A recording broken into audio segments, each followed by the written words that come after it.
Hey, what's happening, Greenleaf? Sorry this has been so long. I've turned more into like Greenleaf monthlies rather than Greenleaf weeklies. That's the way it goes.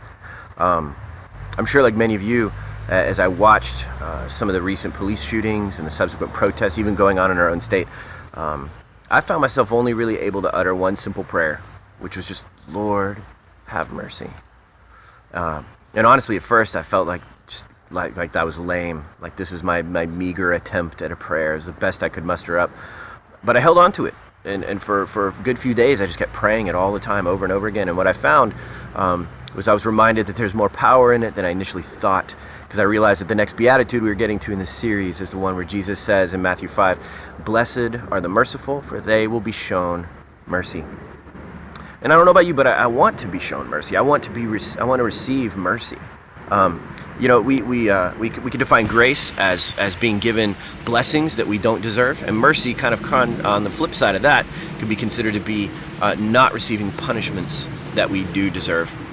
And there's many things that we could judge in our country right now. Judge tends to be a four-letter word, but judgment has to do with justice. We have to be able to name things as wrong. We have to be able to say that racism is wrong, and hatred is wrong, violence is wrong, poverty is wrong, systemic injustice is wrong, inequity in healthcare, inequity in education is wrong, and on and on and on. But it's necessary to name those things. It's necessary to call them out before justice can be reached. But somehow we have to marry this with Jesus' exhortation to us to be merciful people. That in the same breath that we can somehow judge and call things as wrong and point out the ways in which people are complicit in them, even as we acknowledge that we ourselves are.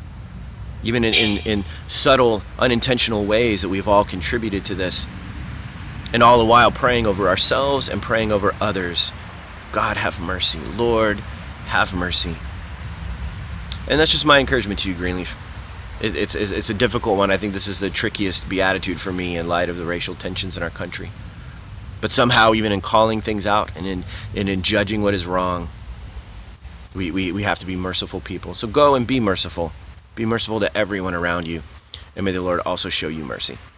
And stick around, hopefully next week, for one more